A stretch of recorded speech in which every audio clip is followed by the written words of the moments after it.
the light is near. Bring your question, leave your fear. With angel spirit signs and soul, the unseen world begins to glow. Loved ones, guides, and truth come through. Tonight the message may be for you. Ask the angel. Open your heart tonight. Ask the angel. Step into the light. Now welcoming Reverend Rachel Corpus. This is Ask the Angel. Well, there you are. Welcome to the show. This is Ask the Angel, and I'm Rachel Corpus, angel communicator and psychic medium and angel incarnate.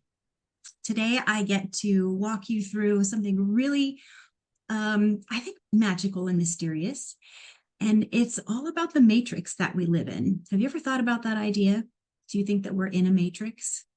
Well, I go back and forth about this. Well, at least I did. I used to, until I had what I consider an NDE, a near-death experience, and I woke up on the other side of the matrix. I get to tell you that story today. And then we're going to poke at that idea by asking the angels some information about what they lovingly call the grid or the matrix, and ask them questions about how we can, I'm going to say, mess with it. And by mess with it, create our reality, because we are that powerful. So before we begin, let's just set our space by pulling a card from an angel oracle card deck. I am using Kyle Gray's Angels and Ancestors Oracle card deck. Ooh, I just hit my elbow. I'm all right. How are all of you today? So lovely to be with you. You know, if you'd like to call in the show and ask a question, we really want to keep it about the matrix today. But you know what? If you've got a question for your angels or your loved ones, don't hold back. That number is 888-627-6008. As I shuffle these oracle cards, what I'm doing is I'm just moving them through my hands and I'm putting my energy into them, but I'm not putting my thoughts into them. I'm just allowing my energy to be loving and neutral. And I'm asking the question, what do we want to know today, angels, or what do you want us to know? What message serves us best? And since we film this on a Monday, I think it's appropriate to ask, what message can we carry into the rest of the week? And no matter when you listen to or watch this show, this message is going to make sense for you, because the angels know how to work outside of time and space, outside of the matrix. So they can channel a message that's for you and everybody listening, no matter who you are and when you listen. So now I'm watching my deck and I'm waiting for that special card to just kind of pop out. I do what's called a rough shuffle, meaning I would never, ever be hired in Vegas, ever. I'm just waiting for a card to kind of pop out. Anytime, angels, there we go. Oh, and this is the Sun card, S-U-N, Sun card. Enjoy success and happiness. I'm going to put it right up here so you can see it. This deck has beautiful artwork. It's a little bit more shimmery than you can tell on the screen, the Sun card. Now, every oracle card deck comes with a book where you can go right in and read the interpretation of the person who channeled this deck, which is Kyle Gray. And also, sometimes you can even hear from the illustrator. But what I like to do is just go ahead and ask the angels, why did they choose this deck? So let's do that. What they're telling me right now is that we already have access to the power and the energy of the sun, and that the sun holds codes or light codes as it embraces us in its warmth. It has codes that are meant to help us wake up to our ability. And before all of us got here on Earth, before we were born on Earth, each in our own time, we mapped in certain things that would help us remember who we are and why we're here. And these things were both incredibly large, but also simple. What's incredibly large, but so simple we don't really have to figure it out? Sunshine. So when we're around sunshine, that's one of those things that's supposed to help us remember, oh, We are deserving of warmth and love and divinity. We don't have to sit and ask the sun, why did you choose me? Why are you shining on me right now? Sometimes we even get a sunburn and we can say, oh, wow, I'm really overdoing it. I wasn't paying attention to my reality there. I should go back in and take some good care of myself. Next time I'm going to do differently, hopefully. This also says enjoy success and happiness. We coded things in to help us remember that we are in charge of defining our own success and happiness. We may all be under the same sun, but we see it a different way. Everybody sees the sun differently. Our perspective for things that we think we share, like success and happiness or the sun, we actually see them all the same way. So what is your definition of success? It's really not the same as everybody else's. Happiness, certainly not the same as everybody else's. In fact, when you look up at the sun, don't assume it's the same thing that everybody else sees. It's going to have the same components, made of the same stuff. It's probably warm. Some of those same basic elements are there, but your relationship with the sun is different. Do you just pass by, you don't notice, or do you sit with the sun and actually feel the sun's rays? Does the sun feel male or female to you? Is the sun related more to the earth or more to God, or both? You have a different perception of the sun, and therefore the light codes or messages. The embrace of the sun gives you different messages than the sun gives me. But the cool thing is, we all belong. We're all connected to this same sun, sun. I'm not being symbolic here. I mean, we all are part of the same solar system. So we all receive some of the same messages, but also unique ones. And because we're all connected, which we'll go in today, we're all connected to the same matrix. If you get a different message than me, I still benefit from it, if I'm willing. And vice versa, if I get a different light code, that light code can come in detail. If I'm really tuned in, sometimes I'll get a message from the sun that's like, girl, it's a good day to write. Sometimes it's, your depression is going to lift, but that comes through a feeling. My depression will lift as a feeling, not as a verbal message in my mind. But when I get those, you also get them because we're all connected. And so the final message with this card I want to give you from them, not me, I'm just channeling here. When's the last time you sat in the sun and took time to redefine your definition of success and happiness? Do it this week. From the angels. Let's remind each other that when we talk about angels, they are beings that are not religious. They match us. Typically, they're not human. They are here to guide us. They're messengers. And then once in a while, like me, you meet someone that came through a mom and a dad the regular way. And if you unzip me and you look in my gooiness, my spirit body, I'm from the angelic realm. I'm a seraphim. Now, I tell you, that's no big deal. We are all from somewhere here on earth. You are a Pleiadian. You're a star seed. You're an angelic. We come to this earth to experience and to learn. I just happen to know my origin because my first near-death experience happened when I was 4, and I went on a field trip with the angels and they told me. No big deal. I just happen to have an experience where I get to be a couple chapters ahead just to pave the way. So today we get to talk about another near-death experience I had where I got to see a different form of reality. But before we get there, let's do woo-woo news you can use. Let's see what's in the world today. This is woo-woo news you can use. You ready? Here we go. So scientists have discovered something surprising. Serotonin, the brain chemical we often call the feel-good chemical, may actually make tinnitus, the ringing or buzzing in the ears, worse for some people. So researchers identified a serotonin-related brain circuit that appears to amplify tinnitus symptoms. So this is changing the way we may be utilizing depression medications like the SSRIs. SSRIs are selective serotonin reuptake inhibitors. So a lot of us that are listening, maybe you take an SSRI for depression. They're thinking that those that can actually increase the ringing in your ears. So my woo-woo takeaway for this, the universe is once again reminding us that balance is more important than more. More energy is not always better. More stimulation isn't always better. Even more of a good thing isn't always better.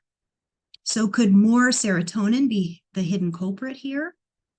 Spirituality says it might be worth paying attention to what's happening in your life, but maybe don't automatically assume your spirit guides are always calling your cosmic hotline. Here's what I mean by that. When your ears are ringing, often your angels are tuning you in to your vibrational frequency or turning your frequency up, because the frequency of Earth is often lower. That's not a bad thing. It's just the way Earth works. Your natural frequency is going to be higher because you come from source. Source frequency is higher. So sometimes they're tuning you up so you can remember who you are and exist here in a healthier way.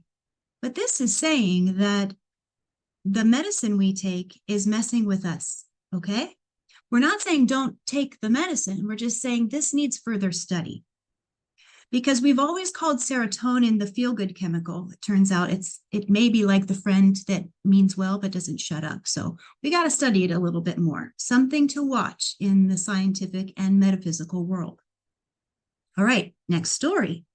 Scientists may be on the verge of not just detecting gravitational waves, but gently reshaping them to probe the quantum secrets of gravity itself. A physicist has proposed a bold experiment that could allow gravitational waves to be manipulated by using laser light.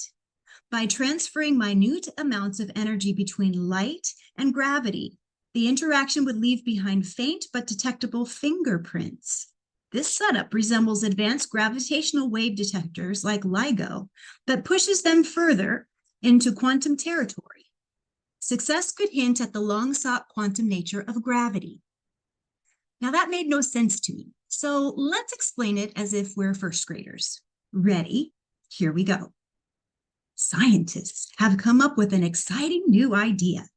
They want to use powerful lasers to study tiny ripples in space called gravitational waves.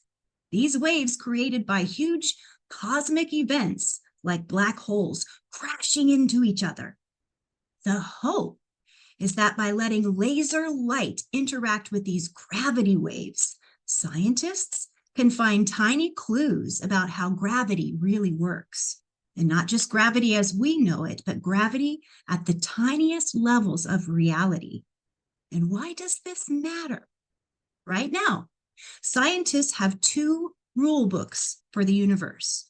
One explains really big things like stars and galaxies. The other explains really tiny things like atoms and particles. The problem is, these two rule books don't really agree with each other. If this experiment works, it could help solve one of the biggest mysteries in science and reveal whether gravity has a hidden side that we never knew about. My woo-woo takeaway? This isn't just about gravity, friends. It's about reality itself. A deeper understanding of gravity could someday help us better understand black holes, the beginning of the universe, and perhaps even the hidden structure of how space and time works. It could be one more step toward answering humanity's oldest questions like, where do we come from? How does the universe really work? Why is the president so orange? And what else might be possible? In other words, scientists aren't just studying gravity, they're asking whether reality is even stranger and more magical than we currently can imagine. And on August 12th, if gravity does suspend for 7 seconds, we know some extraterrestrial somewhere is yelling, "Oh crap, I hit the wrong button." This has been Woo Woo News you can use. Thank you for listening. And now I'm going to share with you my fourth experience of going to the other side. Now, I call this a near-death experience because I was out of my body for at least a few minutes, and I had been doing things to my body. I had been drinking for a long time, hiding it from my family, bless them, but drinking so much that I had already had a meeting with God and heard God's voice say to me that if I stopped drinking, I could really create anything I wanted in my life. But if I kept drinking, I would be dead in 3 weeks. It had gotten that bad. And I was drinking a bottle of vodka a day and hiding it. This was intense. Why was I drinking? Well, I could make up a lot of excuses, and they are all excuses. But what I will tell you is this earth, when we talk about how it vibrates really low, I know a lot of you can relate to trying to match that vibration so often as a healer, as a therapist, as a pastor. And I was serving as a pastor. I had also been serving as a teacher and as a mama, as a wife, and all of those things, all of those labels were wonderful to me. I was happy in all of those labels. But when I was alone with my thoughts, I had a lot of time, a lot of struggle trying to just be with myself. And I had a very hard time not masking all of the feelings that of the world and other people. I was really trying to self-medicate. I was self-medicating. And I was doing a really good job of hiding it because my family knew I was drinking, but they didn't know I was drinking that much. So it got to a point where it was so bad that I had that message from God. Around that same time, this near-death experience happened. And this is how it worked out. I was in bed with my husband. He was asleep because, bless his heart, he can fall asleep after 3 seconds. Oh, I wish I had this gift. He was asleep. I was not. And we lived in this cute little townhouse. And when you looked out the window, I always thought that it looked like Pivot Drive. Is that what it's called in Harry Potter? I always like to look out the window and look out the window till I fell asleep. It was so sweet out there.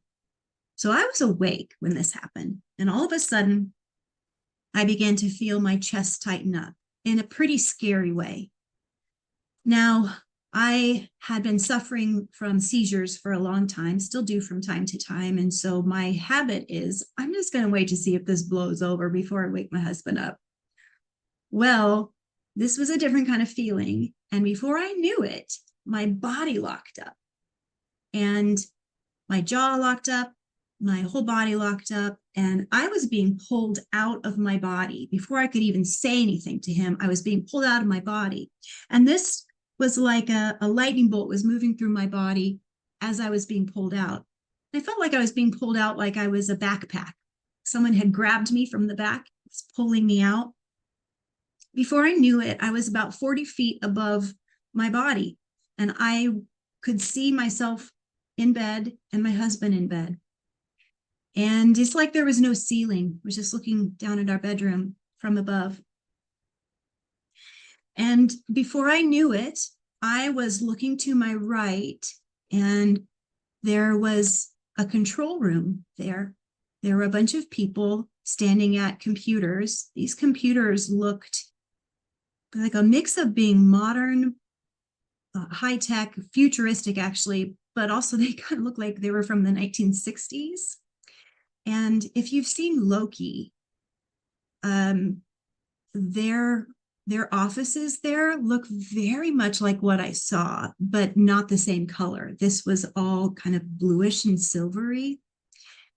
And I want to take a pause here because we live in a different house now, but when we moved into this house, I heard a voice, a woman's voice say, "The family is now sleeping." And it was the same voice of the first lady that I saw. So I'm now in this control room. I look to my right and I see this woman. She sees me as well. And when we see each other, she looks at me all of a sudden like, oh, you're not supposed to be here. And I didn't know what the heck I was looking at, but I could kind of hear her. And I looked at the screen. On her screen, she had my bedroom. She could also see my bedroom on this screen in front of her, this big window. Everybody that was with her down the row also had a computer with a screen on it. And there was a picture and data. It had code going down the right. And then in this room, there was also a balcony, and there were other beings, tall beings standing in this balcony. The woman turned to someone and said something. I heard her voice, very distinct. And these were humans. These were other humans. The beings on the balcony, not human, taller. And then a man came in, and I'm looking at my notes because I wrote all this down so I would never forget it. A man came in and he took me on a tour. He said that they had been expecting me. So this is why I loosely call it an NDE, because I know what my body was going through. I also had this awareness that I would be okay. And also they said that they were expecting me. So you can decide for yourself what you might call this. We started to go to these doors to an elevator, and the elevator went down, and it went down what seemed like forever. When it stopped, I went into this orientation room, and there were lots of people in there. They were other humans, and they were talking to each other. Some of them were really chatty, like they'd been there for a while. Some of them were really confused, and they were wearing street clothes. A couple of them were in kind of neutral colored clothing, matching tops and bottoms. And maybe there were 4 of them. The rest were in street clothes. Some of them were from Denver, some were from California, and a couple of them were from Japan. The ones from Japan were also English speaking. Now, another person came in and was talking to them, and I soon realized that this being was humanoid, male humanoid. These people were asking, where are we? I was asleep and now I'm here. And this humanoid said, you can ask questions later.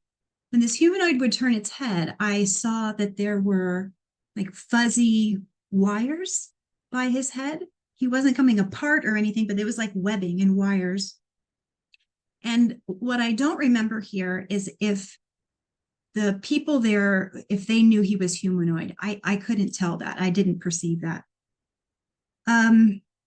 This was the first room, the orientation room, and it was plain, it was clean. It also had a balcony above. And we were standing, but there were chairs everywhere. This was clearly like an orientation room, no windows. It was a soft carpet, and there was a sound in there that sounded like this womb kind of sound. It was very, very comforting. It was like this, whoa, whoa, whoa. And even when I think of it now, it wants to lull me to sleep.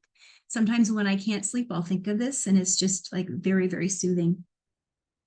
So I want to tell you that at this point, as I'm telling you this story, I want you to know it was not scary. There were some people that were freaking out. I did not feel scared. The guide that I was with, who was a man, the guide that I was with, said that these people were going through a remembering process. He didn't call it orientation, he called it remembering, okay? And he also said that this is not a punishment. I wondered if he could hear my thoughts, because I was kind of wondering that. Is this a prison? Is this a punishment? It didn't feel that way. But as soon as I thought that, he answered it. I thought that was interesting. People were then asking questions about, I have a project due. What about my job? I have kids. Who's going to feed my dog? All these things. Am I dead? Somebody said, did I die? Is this the afterlife? The humanoid answered, your questions will be answered later. It's pretty consistent. You'll get to ask later. Your questions will be answered later. Stay calm, consistently stay calm. There were a couple people in the group that stood up, and these people seemed almost like mentors to the group, but they were strangers too. And these people said out loud, not as a secret, but they said, you've got to stay calm, because if you freak out, you're going to have to go back to the beginning. You'll have to start again. This didn't calm anybody down at all, but I remember them saying it. Next, the whole group, me with them, moved into another space. I noticed that every time we go into another space, there would be something that changed. So the same people I was with, their clothes were now different. The clothes were different. So I don't know how that happened or when it happened, but there was a change there. Now, this could have happened because they changed when I wasn't aware. You know, I could have been on a different part of the tour for a moment and they were given different clothes, but they all had kind of a soft uniform on. It looked like it was very soft on the, almost like a jumpsuit or something. Not prison looking. That's probably not the greatest word to use, but they all had something matching on. I don't feel like this was mystical. I don't feel like it was a vibrational change, to be honest. Feel like I went one way for a few minutes, had something to do, and when I came back, there was a change. Same people, different clothes. They also were showing me around with them that they were now in a residential area. It was very sterile, very clinical, but they had everything they needed. The sink and the toilet were like stainless steel. The bed was a pallet bed of stainless steel, and then it had a mattress on top of it. The windows were all digital. You could see outside, but it was digital. They also had work to do, and the work was basically taking care of the place. And then the other time was spent going to classes. The classes were strange, and I got to sit in on some of these classes. The classes were about questions. They would ask the people, what do you remember about your grandmother when you were little? What do you remember about the first grade? And then some of them were higher level. What is the meaning of life? What does it mean to be in love? And it wasn't like you could fail these classes, but they said if you didn't have answers that matched soul growth, you stayed at that level. And there was some sort of graduation where you would keep going up. Now, they said that this was not merit-based. This was not a reward to move up. This was like a graduating system. And this was just to not overload the person. They were going to find out later, they said, all of these people would find out later a truth that would overwhelm them if they learned it too early. They were going to find out something that if they learned it too early, it would freak them out. So at this point, I was asking, how long have I been here? Because I had seen a lot. I had seen these people change outfits. I had seen them in a residential place.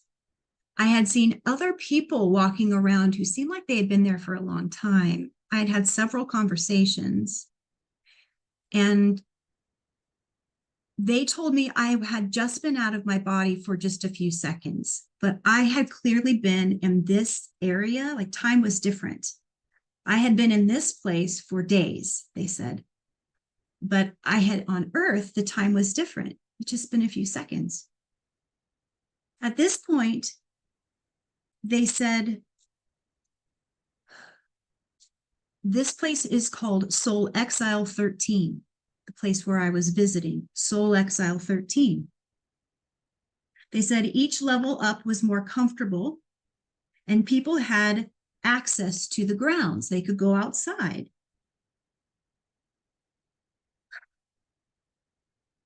There were no secrets here. We just needed to move into easily what was happening so people didn't get scared and shocked. As I toured the different areas, I noticed how beautiful they were.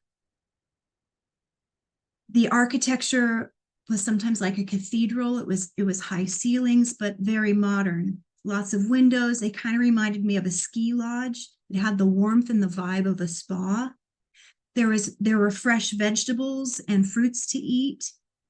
The water I tasted had this crispiness to it.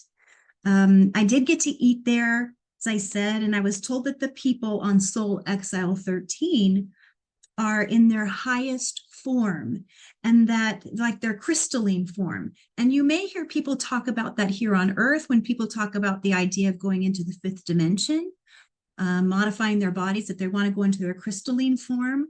They said that's a bleed through from that dimension into this one, that people are starting to remember that's possible and that they're going into a higher form. And what it actually means is that we are going to be more in our spirit form than our physical form. So when I was there on Soul Exile 13, I saw that. I saw people walking around in physical form, but they were so healthy, they just didn't need that much to eat. Food is more pleasurable than fuel, they said, so it doesn't take much to feed them. Food there is more about community building and being together. Residents are made up of groups, and I had a group there that knew me. When they saw me, they knew me, even though I have a family unit here of soulmates, husband, children. There's also a family there that knew me, and everybody else there that I had encountered also had a family unit there or a community unit. I didn't see children. That's the weird thing.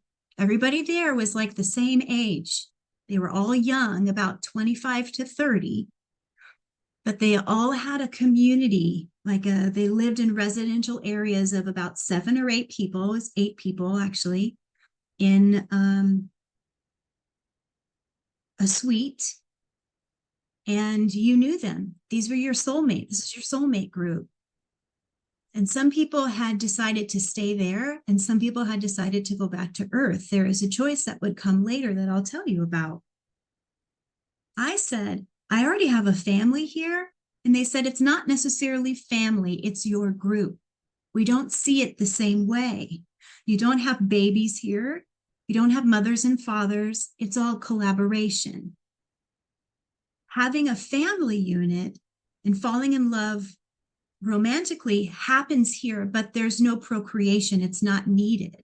We take care of everyone. It is a village.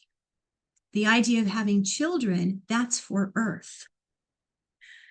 So people lived with their groups. The residences were lovely. The higher up that you graduated, there were fireplaces, TVs, and on the TVs, they were playing things from Earth.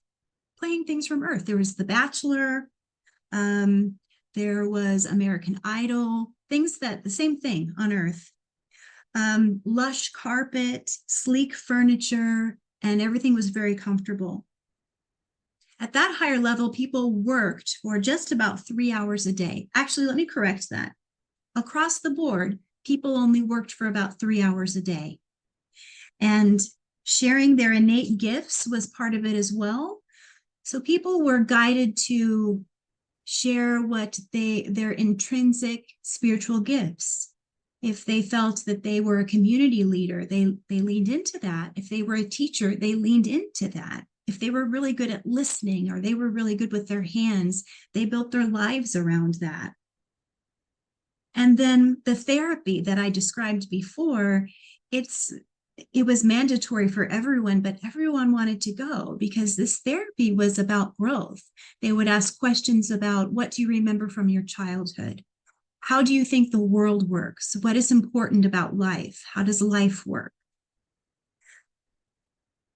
I saw outside, and it was lush and beautiful, tropical, in fact. There was a sun shining. The sun was this buttery yellow. It wasn't that hot. There were pathways, people walking around, and benches and gardens. No animals that I could see. I heard birds. It's the only animal I remember, but I didn't really see any other animals. I was allowed to wander around on my own and have a conversation with someone there, and it was a woman. We sat on a bench together, and I asked her, "Do you miss home?" And she quietly said yes. She said, "I hope to go home soon. I think I've been here about a year this time." Does your family miss you? And she said, I'm not allowed to talk about that. It's a rule here. Then I went back to the guide. I said, what's happening on Earth? Is everybody on Earth like dead, or what's going on? Or are they in a coma? I don't get this. I don't get how we're all there, but we're all here. I could not understand what was going. I didn't know what I was seeing. He said, okay, I'm going to show you what everybody sees once they've been here for a while. And this is the thing that we don't show people until they're ready for it. But everybody on these higher levels, the ones that are living in these residential areas and they've been here for a while, this is what they know. And he took me to a room. He took me to the pod room, P-O-D, pod room. Okay. So the guide says, I have another place to show you, and I know you're ready. He said something else, and I can't remember that part, but I think he said, try not to freak out or something like that, but I really don't remember. So we go to this room, and we go through the building where we were before. We go down this hallway. We go down an elevator again, and we go into the ground. It's like it's refrigerated, okay? It's very, very cold. And we go through these doors, and this room is full of pods, like coffin-sized pods. And they are the shape of like a medicine capsule, okay? Body-sized. And they are like bluish on the back, and then glass see-through on the front. People are standing upright. They are in fluid, and some have their eyes open, some have their eyes shut, which was eerie. And there is no ceiling that I could see to this place, or I didn't notice. And there's just pods upon pods upon pods, this way and this way, vertical and horizontal. There are people in uniform walking around and monitoring these pods. The pods are rotating. So the ones that are on the top get to the bottom, and they're constantly rotating. I happened to see when the rotation was happening, and I didn't ask how often that happened or anything like that. I didn't think to ask. So all of the bodies in there also looked to be about 20 to 25 years old or 30 years old. They were young as well. He said, every person on Earth is in a pod. I'm going to say that again. And I'm also going to say, I feel very vulnerable saying this to you, but it's my experience and it's what I saw there, what I heard. Every person on Earth is in a pod. The people that I was walking around with on Soul Exile 13, this place where I woke up, they were not in pods. They were walking around there. So I said, what the heck are you telling me? What if these people are here in pods? Well, what's happening to their families on Earth? Like, what's going on? He said, Earth right now is in its 13th version. It's really not there in its actual form. It is projected. It is now a hologram. I said, Matrix? He said, many people are using that term. We don't really like it, but many people on Earth use that term. It's a grid. It's in grid formation. It's all data. Currently, people's physical forms, your bodies, are housed safely in pods on this space and others. This one is called Soul Exile 13. The consciousness of the person is projected onto Earth, onto Earth as an avatar. And the people on Earth, we here on Earth, believe it to be so real that we have constructed a matrix or a grid that created physical form, or we believe it to be physical form. And so we believe it so much that here we are in physical form. But actually, this is a projected place. This is a hologram, according to what they told me. So it's designed by us collectively, all of us together, and consciously, meaning there's no sweaty cosmic teenager creating it like a video game somewhere. No, no, no. It's all of us. Sometimes a person wakes up unexpectedly from the avatar form, like I did. And so the pod body also wakes up. This is why those people were in that first room. He says, when those people wake up, when there's enough people to constitute an orientation, then they begin one. So if once a person wakes up, if there's nobody else to go in the orientation, they're just kind of in a stasis form, a sleepy coma form, until there's enough people to begin an orientation, he said. The people in the first room, I saw those people, unbeknownst to them, had just come out of the pods. Those people had just come out of the pods. And the workers there had gently taken them out and done it in a way that they didn't really wake up from that experience until they were in that first room. They didn't remember coming out of the pods, coughing up any fluid or anything like that. It would have been too hard on them. So they didn't really have their first memory until they were in that first room. And because that Soul Exile 13 is so good at what it does, they were even able to replicate whatever that person was wearing on Earth, pajamas, running clothes, whatever. So the thing that really confused me then, was that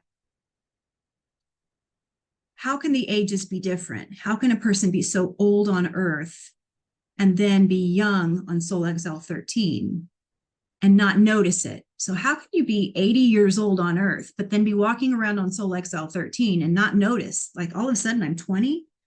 There were no mirrors there in the first orientation room. So I get that, but wouldn't you look at your hand and say like, whoa, wait a minute, that's a young hand. Or I don't have any aches all of a sudden. And they said, when I asked this question, he said, here, the vibrational field is different. So there's a certain amount of amnesia that happens so that the people here don't really pick up on the fact that they're young yet. They don't pick up on the difference. So they'll know, they can pick up on that they have the same clothing on. They know that there are just some things that are so overwhelming, they don't notice it yet. And we'll tell them later, we'll replay it later, but we can't overwhelm them. So the people who are on Soul Exile 13, their consciousness and their physical body are united into one. Evidently, you and I watching this show together, according to them, our physical bodies are somewhere else. And our consciousness is also there and everywhere. And we're projecting this life as a hologram here. We're part of something energetic.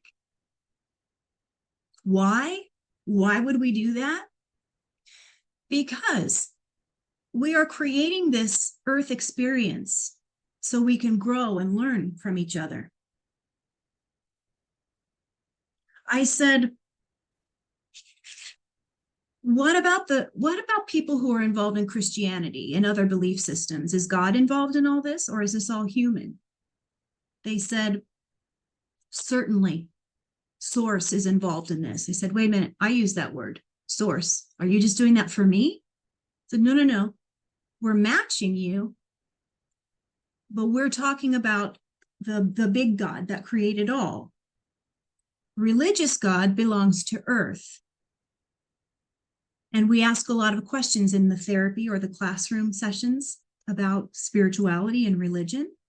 But they're saying that the source that created all of us, that we came from, like the big spark of love and light, is part of this, and that there are different iterations of planets, Soul Exile 13, Tartaria, Pleiades, Lyra, all these different places that we can inhabit And we go there, we create these places because every time we grow and expand, source expands.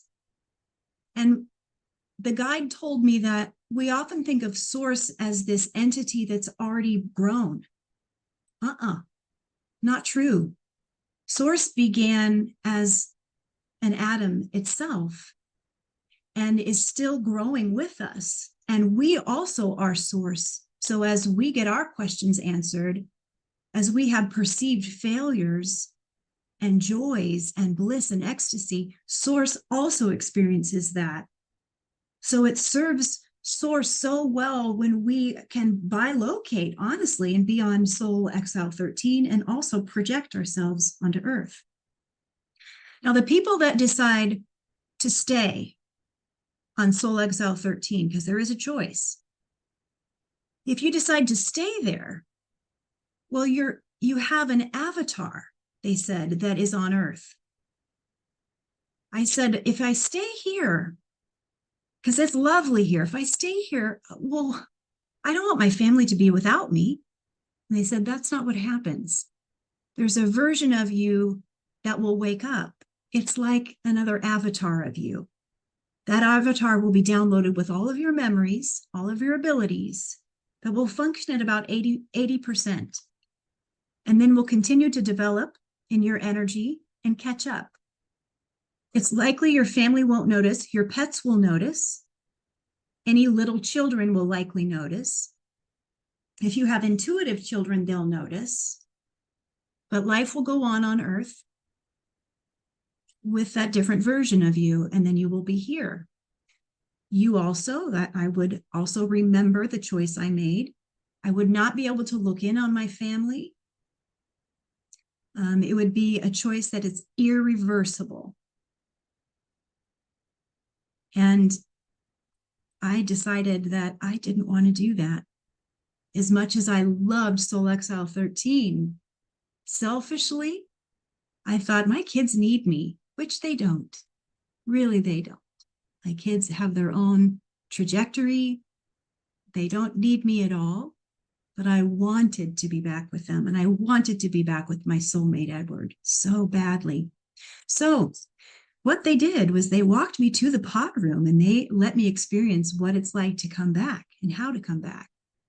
They rotated my row back, and there were several missing on my row. I walked over, stepped up. The pod was empty, no fluid in it. I'm very claustrophobic, and I don't love to be underwater. This explains some of my fears. Our fears always come from somewhere. So I stepped up 2 little steps, 2 metal steps, and I went into the pod, and there are buttons in there. One of them, as soon as the pod shuts, they said you have a couple seconds to push that button before it fills with fluid, and this allows you not to suffocate. And this button over here, you push it if you want to remember your experiences here. So I pushed both, and this allowed me to remember that experience. As soon as I pushed the first one, I could hear water filling up, and then I pushed the second one, and as soon as I pushed that second one, I woke up in my bed. And I had to ask myself, was that a dream? Was that a dream? And it was not.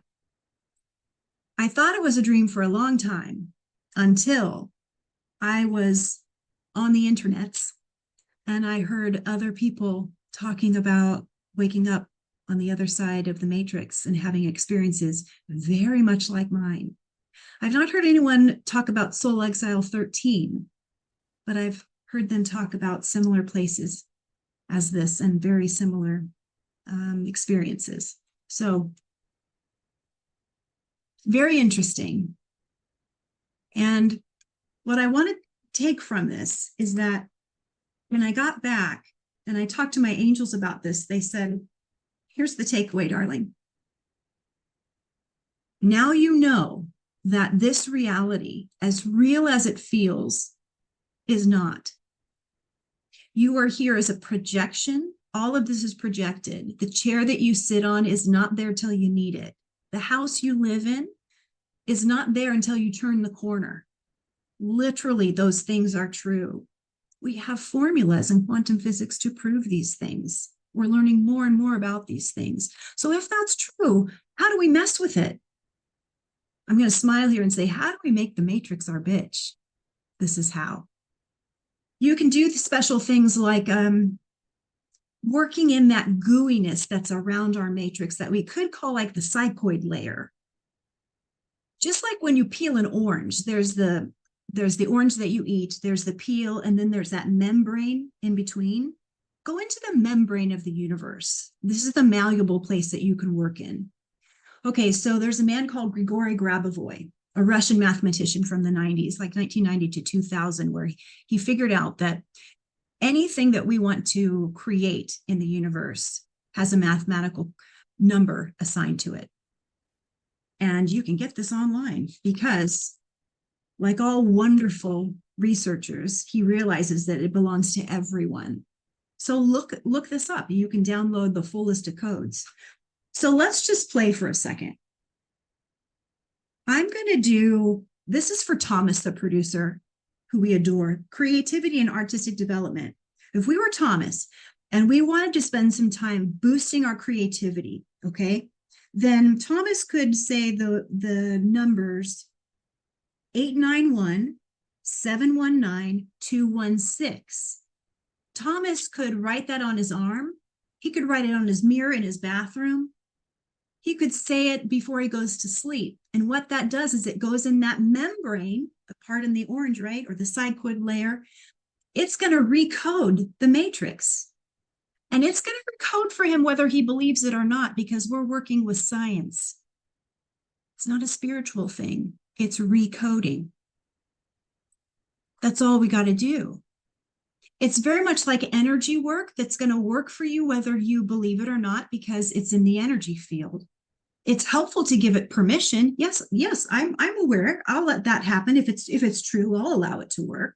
That's a good intention. We have all this list of Grabovoi codes. And the one I love, I have on my mirror, and it's for general wealth and prosperity. And I use that for love and joy and money and all the things. And it's 520-7418. And I have it on my mirror in my office because I see it all the time. So when I see it, I'm like, oh, hey there, 520-7418. Hi. Hi, yes, I accept.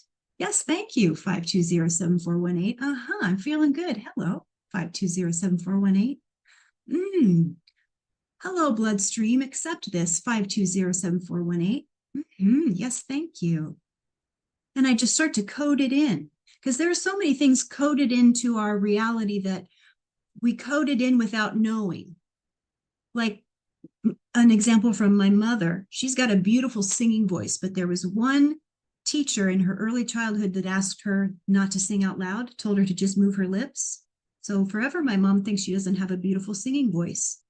That's not fair, but that's coded in her reality. So these numbers aren't magic, but they do recode for you. So they go to the baseline and they change the structure of you. And then what your job is to do after that is then you work on the emotional stuff. So for my mama, that would be self-confidence, radiating confidence. You'd be 517-814-219. And then the next time somebody asked her to sing, she would get to say to herself, oh yeah, I recoded that. Okay, sure, I'm game, because it's been recoded. So there's a recoding and then there's a choice. So look up Grigory Grabovoi, the Russian, and his last name is spelled Gabravoi. Gabravoi. Grabovoi codes. Highly suggest. And when you write them on your arm, you write them on your left arm, and you write them right where your veins are. And no, I don't know why. Now, the other thing that I want to walk you through is creating a sigil. A sigil is a symbol that incorporates a word into a visual. So we're going to use the word, let's do money. Here's the word written out. But what if we smashed all those letters into one picture? Here's the M. Oh, there's a little fly. Hi, buddy. Later. Let's play later. Okay, M. Look, we'll artistically put the O right there. And then we can choose where to put the N. M-O. Let's just put her right there. M-O-N. E. And then I'm like Bob Ross right now. Just a happy little Y. Let's just put a happy little Y right there. Look, there's your sigil. That's really ugly, but you can do it better. You could use different colors. But look, now you have this is a sigil, and it has your energy in it. This money word, that's for everybody else and you, but it has the energy of everybody. But when you make it yours, this sigil, you could cut that out, put it in your wallet, put it in your pocket, and now this belongs to you. You've made it your own. And you've collapsed all timelines where money was or was not working for you. You've collapsed all of it. You can say, okay, every time money has worked for me, every time money has been my friend, I collapse all those timelines into one timeline, into this sigil. And I take out anytime money was not my friend. I take that out and I collapse all of it into one timeline where money is my friend, and I put it into this sigil. Okay, you can do that with any word. So you got a couple ideas there. You can also write your intentions into your physical field. So anytime you want something to correct itself, write it down, put it on the door frame, put it on your mirror. Ed and I have something on our mirror that helps us remember to say a blessing about our children. And I kind of have to redo it because now that it's been there, I forget. But these are the ways that you create your matrix. And now, my loves, it's time for a blessing. This is rose and mugwort. I am a very healthy person. I don't inhale, but I love to clear the space with a little smoke and a little mindfulness. And I feel so glamorous. Listen, you can find me on Facebook, Instagram, and YouTube, and you can book a session at rachelcorpus.com. I want to tell you I love you. Keep those halos straight, and we'll see you next week. Blessings. Laugh hard, breathe deep, let the light come in. No perfect questions, no polished disguise, just real.